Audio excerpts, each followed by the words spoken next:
Okay, recently I've had a couple of beings change. They're out of my life, they've died.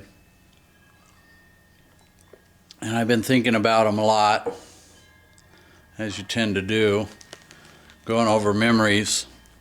One was a human, young guy, 32, 33, over in Texas, that I don't know how he died, and I probably never will know, and it doesn't really matter.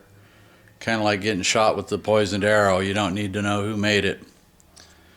All I know is he's gone, and anything I anticipated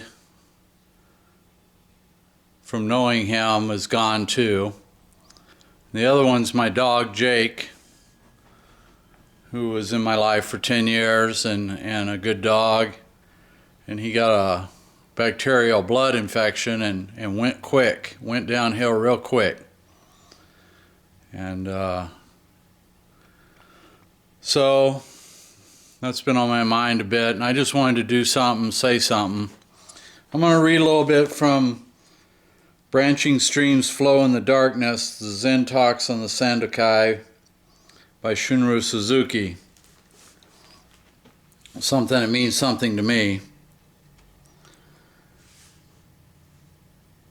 If there were no light, you cannot see anything, but it would not mean there is nothing here. There are many things, but you would not be able to see them, that's all. So darkness means something that is beyond our understanding, and brightness means something you can understand in terms of good or bad, square or round, red or white. So brightness means various things, and darkness means one whole being in which many things exist. Even though there are many things, including the moon and stars, everything is so vast that we are just a tiny speck of big being. Darkness means something that includes everything. You cannot get out of it. Wherever you may go, that place is included in darkness.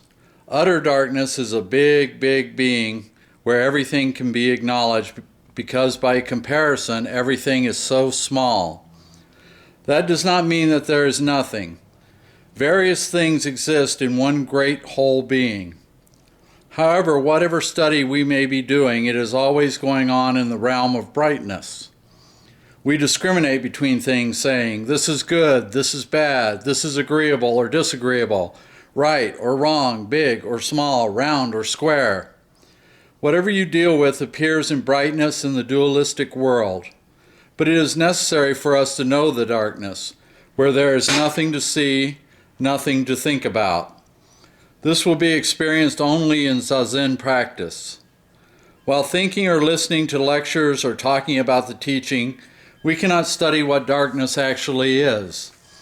I cannot talk about darkness, but I can talk about something that we can understand that will encourage you to practice Zazen and that will lead you to the experience of darkness.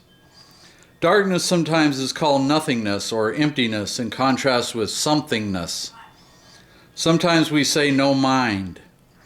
You don't think when you are in utter darkness. But I feel I have gone too far. And he laughs. So I have to come back to something, to some bright room. It is too dark to see your faces one by one and what kind of problems you have. I think I must come back to our everyday problems. I was talking to a student about my relationship with my wife. I often complain, but I don't think I can live without her. That is, to tell the truth, what I really feel. Here at Tassajara, I learned a very interesting expression, hen-pecked husband. There is no chance for this husband to raise his head. He is always pecked by the hen. Still, he needs the hen. He feels as if it is impossible to live with her. Maybe it would be better to get divorced. Then sometimes he thinks, oh, but I cannot live without her. So I cannot live with her, and I cannot live without her. What should I do? This is a problem we have in the world of brightness. When a lamp is bright, I can see myself and my wife. When there is no lamp, there is no problem. But we don't think about the darkness. We always suffer from the life that we can see with our eyes and hear with our ears. That is what we are doing. In the world of brightness, it is difficult to live without others. To live with them is also difficult. That is the problem we have. What shall we do?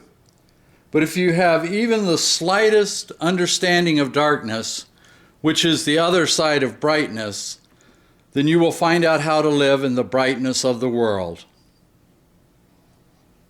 In brightness, you will see something good and something bad, or something right and something wrong.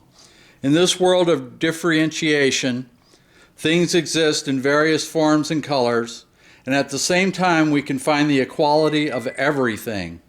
The only chance for us to be equal is to be aware of and respect the world of form and color. Only when you respect yourself as a learned person or as an ignorant person will you find true equality.